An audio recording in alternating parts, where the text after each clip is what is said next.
Арай мэнд үзэгчдээ Тэнгэрийн цаг мэдээллийн хөтөлбөр эхлэж байна. Анхаарлаа хандуулна. Эхний мэдээ манай аймгийн хөдөлмөр халамжийн үйлчилгээний газраас мэрэгжилтэн болон албан хаагчдад зориулсан дотоод сургалт зохион байгуулж байна. За сургалтанд сумдын хөдөлмөр халамж үйлчилгээний мэрэгжилтнүүд хамрагдаж байгаа юм байна. За энэ сургалтаар мэрэгжилтнүүдийн мэрэгшүүлэх, мэдлэг чадвар олгох, нэгдсэн мэдээлэл өгөх гэдгийг хэлж байгаа юм. За энэ сургалт 2 өдөр үргэлжлэх юм байна. За энэ сургалтын зорилго нь төрийн албан хаагчдын сахилга хариуцлага, ажлын бүтээмж, төлөвлөгөөний гүйцэтгэлийг дээшлүүлэх, хөдөлмөр нийгмийн хамгааллын яам, хөдөлмөр халамжийн үйлчилгээний ерөнхий газраас 2018 оны 4-р улиралд хэрэгжүүлэх бодлого төлөвлөлт, халамжийн үйлчилгээний чиглэлээр тулгамдж байгаа зарим асуудлыг шийдвэрлэх, за мэдлэг мэдээлэл олгох, хөдөлмөр халамжийн үйлчилгээний ерөнхий газраас хийгдсэн төлөвлөгөө шалгалтын дүн авч хэрэгжүүлэх арга хэмжээг танилцуулан ажиллах гэлээ. За мөн хөдөлмөр халамжийн үйлчилгээний ерөнхий газраас гэрээт малчин туршилтын төслийг хэрэгжүүлэх байгаа. За энэ төслийн талаар ч мэрэгжилтнүүд мэдээлэл өгсөн гэдгийг хэлж байгаамаа. Бүх албан хаагчдаа одоо энэ төрийн ёс зүй одоо иргэдтэй харьцах өргөдлийг одоо хэрхэн шийдвэрлэх те энэ иргэдээс гомдол мэдлэлгүй байх. За тэгээд цаг ашиглалт гэдэг зэрэгээр энэ ёс зүйн хэмжээг сайжруулах чиглэлээр бол одоо сургалтаа бол хийж байна. За мөн одоо бас нэгд сумдынхаа эрсдэн дээр бас бид нар одоо засгийн газрын 2016-аас 20 онд үйл ажиллагааны хөтөлбөрт одоо ядуурлын эсрэг гэдэг одоо ядуурлыг бүр ажилгүйдлийг багасгах гэсэн чиглэлээр бас нэг гэрээт малчин одоо өөрхийн хөдөлмөр эрхлэлийг дэмжих нэг туршилтын хөтөлбөр бас явуулж байгаа. За тэр хөтөлбөрийн бас танилцуулгыг одоо бас иргэдтэй хүргэх чиглэлээр одоо бүх мэргэжлүүдэд одоо сургалт орж байгаа. За одоо энэ гэрээт малчин хөтөлбөрийг бол одоо энэ 2018 онд бол туршилтын хэлбэрээр хэрэгжүүлж байгаа. Тэгээд энийг бол одоо зас сайжруулад 19-20 онд бол одоо шинжилгээ бас хүргэхээр бол зайлшгүй ажиллаж байгаа. Тэгээд тийм учраас иргэдэд мэдээлэхийн тулд бас манай мэргэжлүүд бол тодорхой мэдлэг мэдээлэлтэй байх үднээс нэгдсэн ойлголтод хүрэхийн тулд энэ сургалтыг зохион байгуулж байгаа. За одоо бас энэ төслийн ажлууд бас нийтлэг үзүүстэй хэлэхэд бол нийгмийн халамжийн үйлчлэгээ одоо авахаар л зорж байгаа бол өрхийн орлогыг орлуулан тоцох харгачлаа судалгаа явж байгаа тийм. Судалгаанд хамрагдаж, судалгааны үр дүнгээс хамрагдаж л ер нь ямар нэгэн төрлийн нийгмийн халамжийн үйлчлэгийг бол иргэдэд үзүүлдэг. Тэгэхээр иргэд бол одоо судалгаагаа бол дэгдүүр төгссөн байх хэвээр судалгааны үр дүнгээс онооноос нь хамраад нийгмийн халамжийн үйлчлэгүүд гарч байгаа. Тэгээд энэ судалгааны бас онооны бас явцуулж явах удаашралтай байгаа нь бол бусад бүх төрлийн байгууллагуудын баазтай нэгдсэн тулгалт хийж байгаа. Тэгэхээр иргэд одоо мэдээлэл буруу өгснөөс нэг санамсаргүй алдснаас байт юм уу. Мэдээллийн зөрүүтэй байдлаас иргэдийн оноо бодолд болж явах удаашралтай байгаа. Оноо бодогдсон тохиолдолд бол нийгмийн халамжийн үйлчлэгийг бол төргөн шуурхай үйлчлэх нь бол төрийн албан хаагчдын өөр юм аа л гэж ойлгож байна. Сургалтанд хамрагдсанаар төрийн үйлчлэгийг иргэдтэй хурдан шуурхай хүргэх, тэдний санал гомдлыг сонсож, шийдвэрлэх зэрэг асуудлын талаар ярилцсан ач холбогдол ихтэй сургалт болсон гэдгийг хэлж байгаамаа. Одоо явагдаж байна. Энэ дээр бол бид нар юу ойлгож байна вэ гэхээр одоо иргэдээс ирсэн өргөдөл гомдлыг цаг тухайд нь одоо оновчтойгоор шийдвэрлэж явах. Хоёрдугаарт болохоор өөрсдийн одоо ажлын байран дээр төрийн одоо албан хаагчийн нэр хүндийг дээшлүүлэх чиглэлээр одоо бид сургалтыг авлаа. За нэгдүгээрт бол ерөнхийдөө манайх юу гэхээр хүнсний эрхийн бичигт хамрагдалтанд одоо орохыг хүссэн өргөдлүүд их ирдэг. Энэ дэр бол бид нэр хамгийн гол нь өрхийн одоо амжиргааны төвшин тогтоох нэгдсэн судалгаа гэж авсан байгаа 16 онд. Энэ үндсэн дээр одоо тухайн одоо иргэнд олгох гэм журмын дагуу одоо бид нэр олгодог. Тэр талаараа тухайн тайлбарыг бол хэлж өгöd явуулдаг.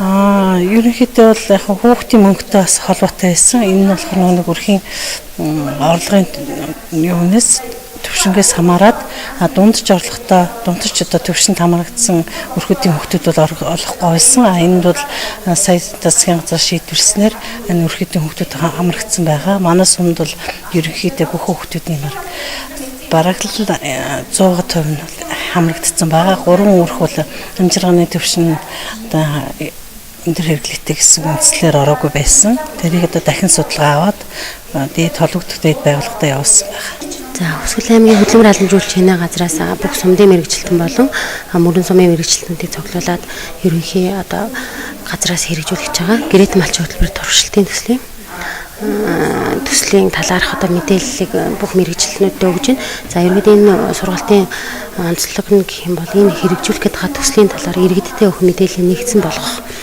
Мөн иргэдийг ямар мэдээлэлээр хангах, бидний давуу тал бол сул тал одоо хөтөлбөрийн талаарх бүхий л одоо зорилго тиймэрхүү юмнуудыг ерөнхийдөө сумдын мэрэгчлэнүүд бол мөнх сумын мэрэгчлэлтэй чадахжуулж байна. За энэ сургалтын сууснаар ерөнхийдөө бол бид нар иргэд буцаж очиж сумдаа очиод малчдтай өгөх мэдээлэл нэгдсэн болгоно. Хоёрдугаар гэх юм бол өөрсдөд нь олдох боломж хөнгөлөлт урамшууллыг сайн судална, иргэдийн мэдээлэлээр хангах ерөнхийдөө мэдлэгтэй боллоо л гэсэн. За иргэдтэй хамгийн ойр үйлчлэгээ үзүүлдэг байгууллага бол хөдөлмөр халамжийн үйлчлэгээ байдаг. Тэр ч утгаараа хөдөлмөр халамжийн үйлчлэгээний газрын мэргэжилтэн албан хаагчдын мэдлэг чадвар за мөн харилцааны ёс зүйд нь анхаарах нь чухал байдаг байна. За тиймээс энэ сургалтыг зохион байгуулсан гэдгийг хэлж байсан юм а. Төмөр улаг сум өнгөрсөн жил ажил үргээ амжилттай биелүүлж ажлын амжилтаараа аймагтаа 4-р тарсан байна. За энэ жилийн хувьд энэ байраа ахиулах зорилт тавин ажиллаж байгаа гэлээ. За мөн хэд хэдэн бүтээн байгуулалт хийгдэж зарим нь хийгдэхээр төлөвлөж байгаа гэдгийг сумын удирдлага онцолж байсан юм а. За энэ сум өнгөрсөн жил сум орон нутгийн ажил үзүүлэлтээр 4-р байранд орсон амжилттай ажилласан байна. За мөн сүүлийн жилүүдэд хэд хэдэн хөрөнгө оруулалт хийгдсэн байна. Тухайлбал соёлын төвөөр барьж хүлээж авсан. За мөн 5 төсвийн байгууллага нэгдсэн халаалттай болж за ажилчид ажил үргээ 5 тухтай орчинд гүйцэтгэх зэрэг олон бүтээн байгуулалтууд хийгдсэн байна. За мөн малчтын хувьд ч нэлээд амжилт үзүүлсэн гэдгийг онцолж байсан юм а. Малчтын маань гол одоо их үүсвэр болсон эрчим хар үйлдвэрийн ямаагаа бид нар 2017 оны 19-ны 27 оны хүнсүд аж ахуйн зэрэг одоо оруулж гэрчлэгээ патентыг аваад одоо үйлдвэрээр батлуулж авлаа. Энэ маань бол одоо манай сумын одоо гол одоо том ажил болсон. За энэтэй уялдуулаад одоо энэ оны 7 сарын 18-нд бол Ямааныхаа баярыг хийсэн.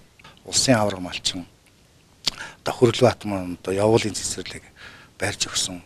За улсын авраг малчин одоо зоргоо маань бол одоо 2 гэр барьж багийнхаа одоо амьдралын болохоос хүмүүс доогуур орлоготой орон гэргүй 2 айлыг одоо гэртээ болгосон. Мөн одоо тэр Оргилийн Батбаяр гэдэг одоо манай хувийн бизнес гэдэг залуу маань одоо 2 дугаар багийн нэг одоо багийн даргын иргэдийн нийтийн хурлын өрөөг тогтчуулж мөн хөгжим техник хэрэгслээр нь хангаж 4 сая төгрөгийн хөрөнгө оруулалт хийлээ. За дээр нь бид нар бас Ямаа ухам одоо хөшөө багдана босголоо. Дээр нь бол одоо малчт маань бол одоо олноор ингэрээ одоо зоолж удам ядарна шагнууллаа. За ялангуяа одоо энэ Ямаан дээр одоо гол ажилласан Шарон дарга маань бол одоо хөдөлмөрийн гавьяаны Улаантагийн одонгоор шагнагдлаа.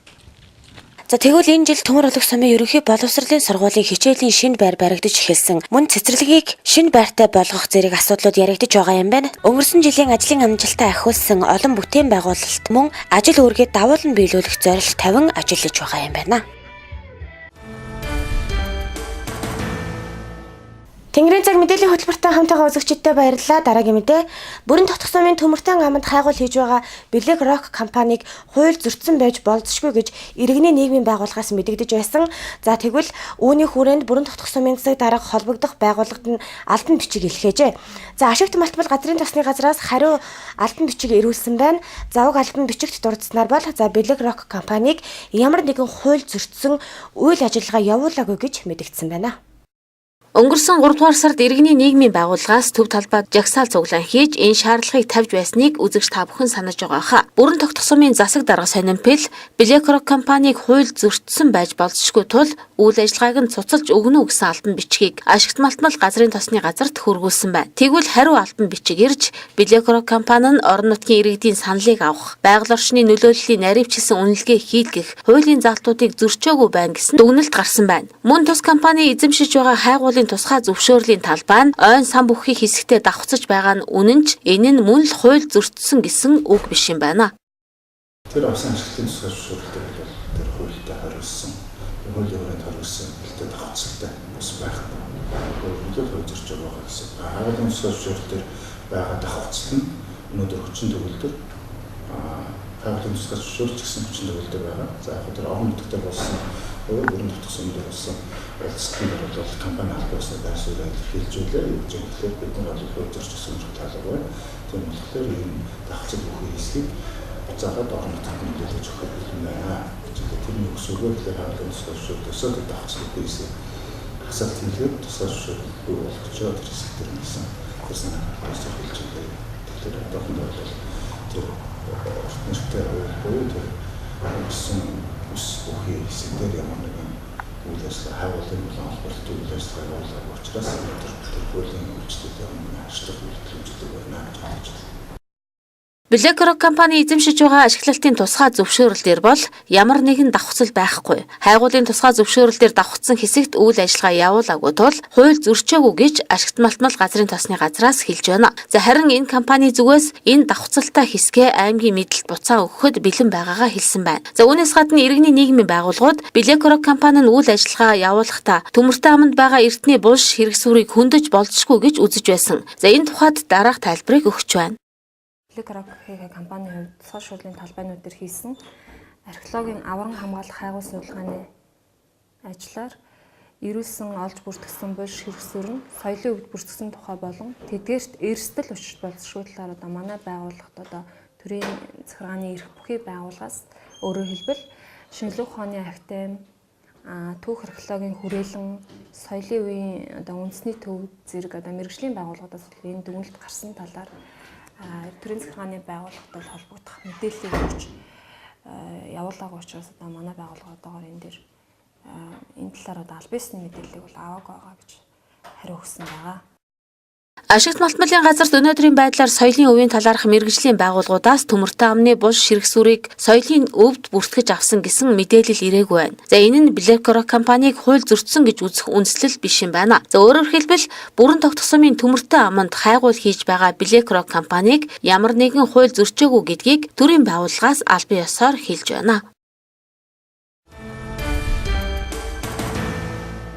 Бидэнтэй хамт байгаа үзэгчдтэй баярлалаа. Мэдээллийн хөтөлбөр тодруулга мэдээгээр үргэлжилж байна. Бид энэ удаа аймгийн эрүүл мэндийн газрын хөгжлийн бэрхшээлтэй иргэн хариуцсан мэрэгжилтэнд даян багаас за 18 сартай хүүхдүүдийг эрүүл мэндийн үзлэгт одоо бүрэн хамруулж ямар нэгэн хөгжлийн бэрхшээлийг нь ихт илрүүлэх үзлэг онцлогоо хийгдэж байгаа. За энэ үзлэг онцлогооны талаар тодрууллаа.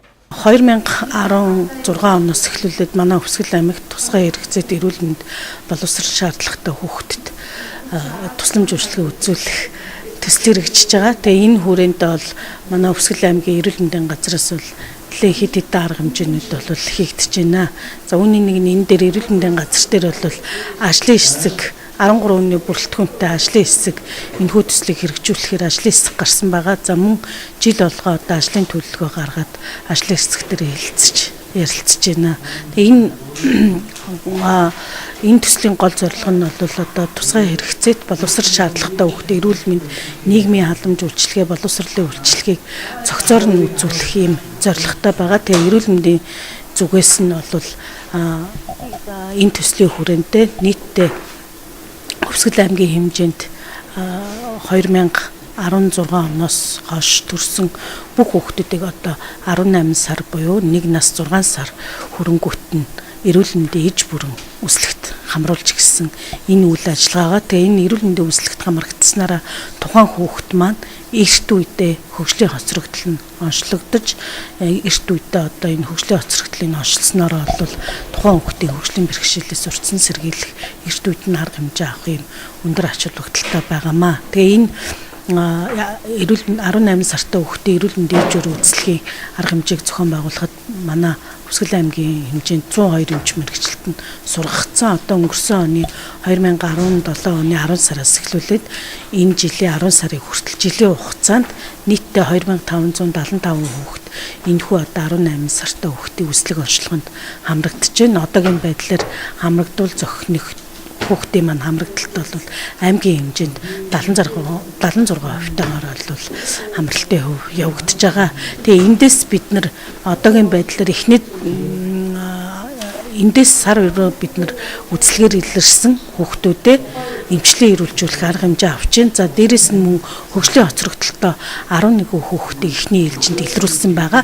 Эдгээр хүүхдүүдэд JICA олон улсын байгууллагатай хамтраад их хүүхдийн хөгжлийг дэмжих хөтөлбөрт хамруулад эхэлсэн байгаа.